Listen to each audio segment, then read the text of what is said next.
feed you, I clean you, I dress you, and what thanks do I get? Oh, you bought the wrong paper, Annie. I can't write on this paper, Annie.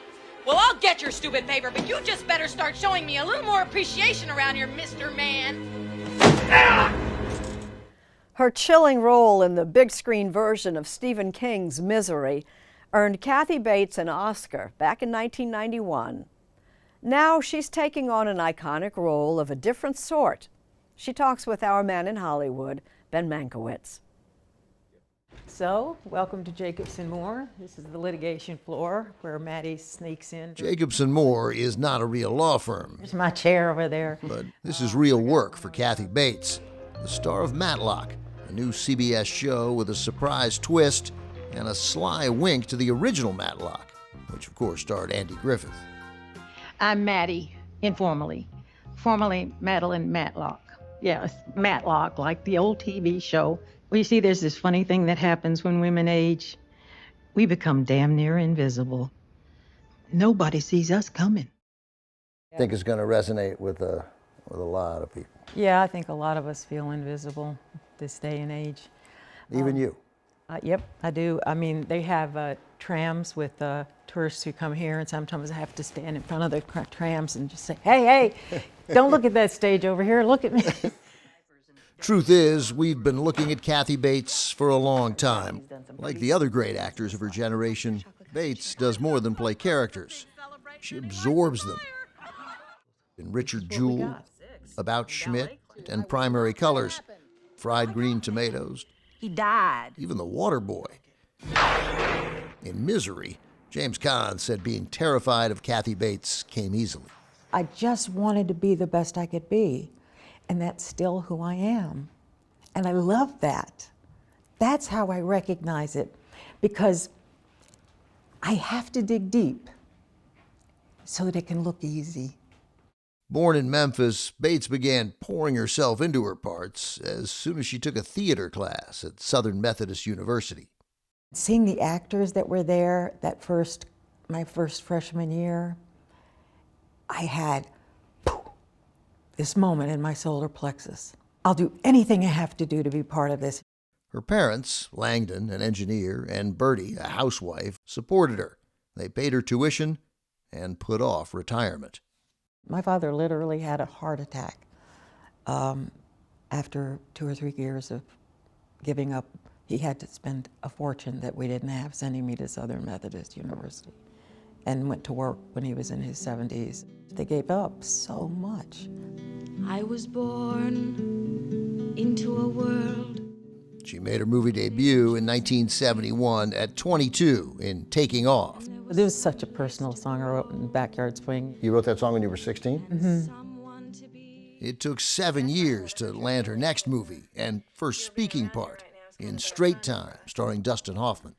I just don't think it's good that he see you right now. By the early 80s, she was earning raves on Broadway, playing a deeply depressed daughter in the play Night Mother. Bates got a Tony nomination, but the part in the Hollywood version went to Sissy Spacek.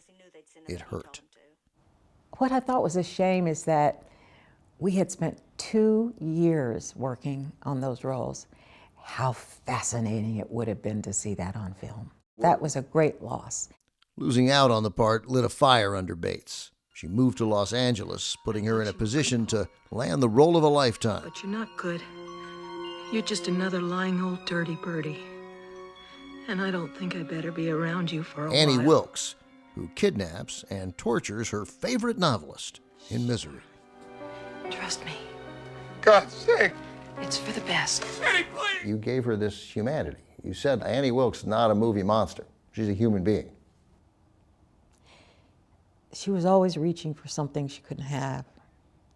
She wanted to be a hero, totally misguided, of course, but she wanted to nurture people, take care of people, be worshipped, and just became totally obsessed with this guy. And I gotta tell you, I have that side to me. I certainly know what that feels like. She'd win the Oscar and remembers exactly how her mother reacted. When I won the Oscar for Misery, she said, "I don't know what all the excitement about. You didn't discover the cure for cancer." I forgot to thank her that night. You know, you did thank her. At the end of your speech, you thanked her. No, I did not. I did not. You go back and look at it. I didn't. We did go back and look. Then we showed her. My family, my friends, my mom at home, and my dad, who I hope is watching somewhere.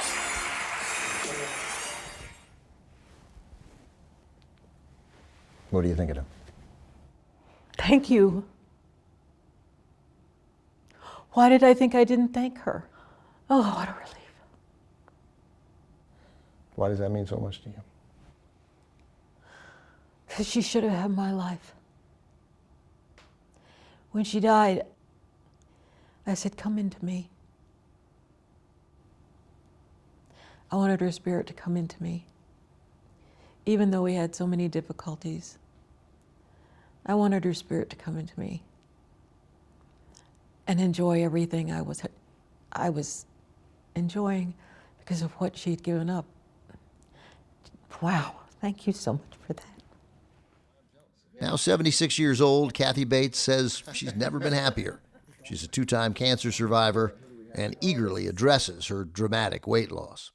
It's only recently that I've solved that problem in my life and shed 100 pounds, and it's taken years to do it, and I did it with mindfulness on my own and with determination, and I was able to go to Armani and buy a gorgeous dress for the Emmys and walk out in a size 10. So I'm just luxuriating in all of those moments. But maybe I'm overthinking. And Matlock has brought Bates nothing but joy. It has restored her faith in the business after a movie she made, she won't say which one, reminded her of what's wrong with Hollywood. I think when you feel that kind of betrayal, it really devastates. So that's where the retirement talk came from. Yes. And then you're shooting the show that you're incredibly proud of, and you thought, okay, I'm not retiring. It can be great. It's fantastic. I think it's one of the most wonderful roles I've ever had to play. You can feel the joy on the set, and you can feel how we've all come together. So to be clear, not retiring. Not retiring. All right. I'd love to stay with the show as long as it runs, and I hope it runs a very long time.